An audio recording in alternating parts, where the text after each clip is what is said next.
บัวลอยเขาทำกันยังไงเขาทำกันยังไง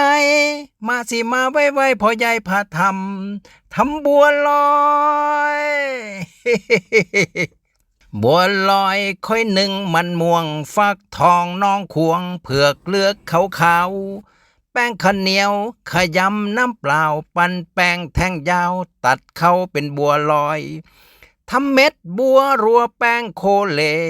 กลัวติดกันฉันเทแป้งโรยต้มหม้อใหญ่ตักโลดโอดโอยโรยน้ำเย็นรักษาบรรเทาบัวลอยค่อยกระทำน้ำหวานกะทิคนน้ำตาลใบเตย1 ถึง 2ใส่ไข่ก็ได้ญาติพี่น้องอร่อยคูณ2ต้องใส่ไข่ปนทุกคนตักเอาเรารู้อุตส่าห์ตักหมดอดทนตักเพื่อเพื่อนทุกคนใส่ไข่ลูกทุกคนสนใจบัวลอ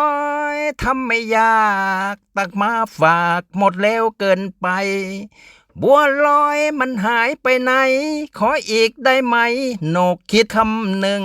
ถึงบัวลอย